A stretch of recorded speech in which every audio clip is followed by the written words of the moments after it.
सभी को जय जिनेन्द्र। मैं छत्तीसगढ़ से कांकेर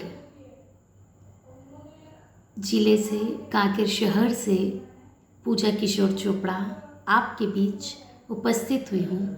मानव जीवन कितना दुर्लभ। जब यहाँ कोरोना की महामारी आई हुई है, इस संदर्भ में मैं आपके सामने प्रस्तुत हुई हूँ। अहिंसा के अवतार श्रवण भगवान महावीर स्वामी के चरणों में कोटिशा वंदन। आचार्य उपाध्याय साधु साध्वी लोक के सभी संतों को मेरा वंदन। भव्यता को प्राप्त करने वाली सभी भव्य आत्माओं को सादर जय जिनेन्द्र व प्रणाम। आइए हम आपके बीच उपस्थित हैं।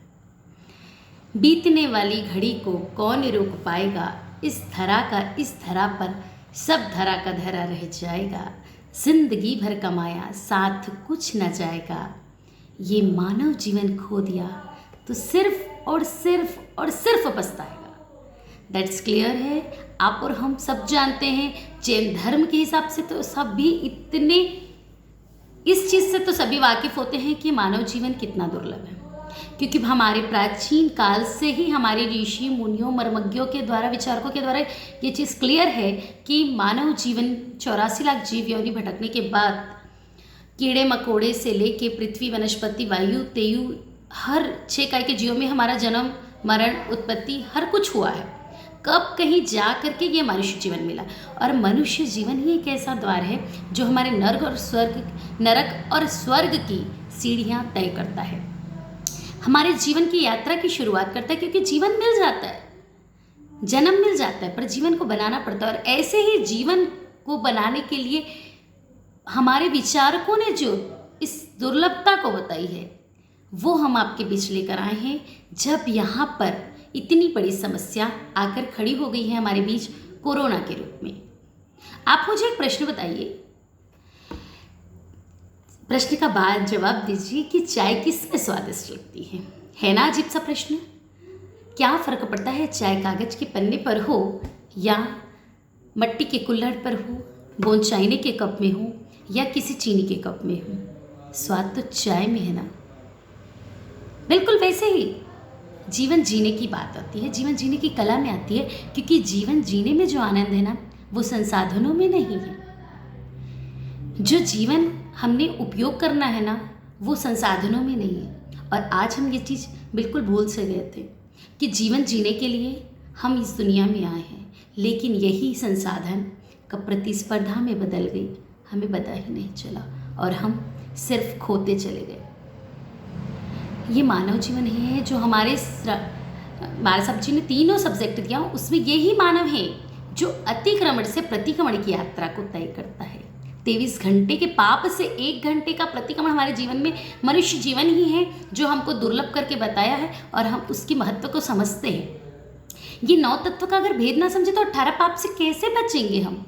यही तो हमारा जीवन है ना। तो देखिए, आज हमारे पास महंगे से महंगे कपड़े हैं, ब्रांडेड फुटवेयर्स हैं, महंगे से महंगे ज्वेलरी है, लेकिन लोग कहते हैं कि वादियाँ भी बड़ी खूबसूरत हो चुकी है, लेकिन क्या हम कहीं अपनी मर्जी से जा सकते हैं? इतने संसाधन हैं, क्या हम पहन के कहीं उत्सव मना सकते हैं? कहीं जालसा है? कुछ भी तो नहीं है। फिर क्यों हम इस भागा दौड़ी आपदा में जी रहे हैं? क्योंकि एक छोटे से बीमारी वायरस ने हमें घुटने पर लाकर खड़ा कर दिया है, और हमने अपनी पहचान को खो दिया था। और उस पहचानने के लिए ही तो ये समय मिला है कि मानव जीवन हमको मिला है, और हमने इस जन्म को, अनमोल जीवन को व्यर्थ में गंवा रहे हैं। मूल्यवान चीज़ों के लिए अमूल्य चीज़ की परख नहीं कर पा रहे हैं।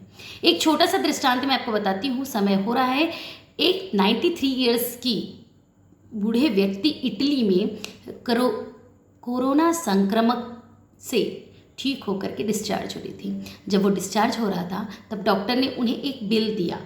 वो था 500 यूरो का, मतलब यहाँ के इंडियन करेंसी से लगभग 41,000 रुपीज़। जब वो दे रहा था, जैसे ही डॉक्टरों ने बिल थमाया, वो रोने लगे।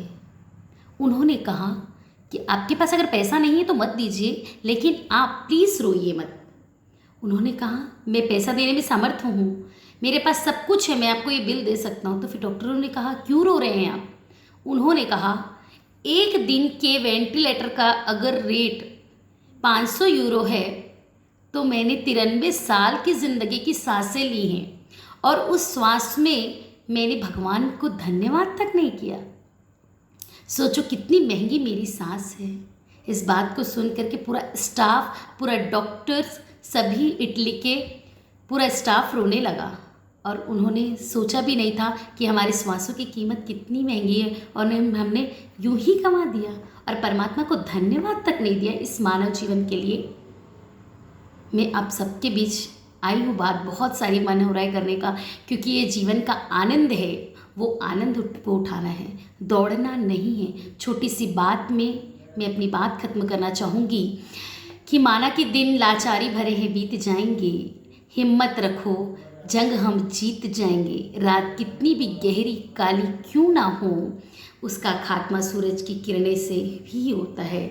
और देखना ठीक ऐसा ही होगा। इस कोरोना के महामारी से हम बाहर निकलेंगे और अपने जीवन को पुनः पुनः बहुत सुंदर सुंदर राष्ट्र का निर्माण करेंगे। प्लीज़ समय कम है, मैं अपनी बात और बोलना चाहती हूँ, लेकिन इस श्वासों की कीमत को हम समझें, हम परमात्मा को धन्यवाद दें। इस जीवन में मानव तन की दुर्लभता को समझें और अच्छे से अच्छे कार्यों में लगा करके एक समाज, परिवार, देश, राष्ट्र का निर्माण करें।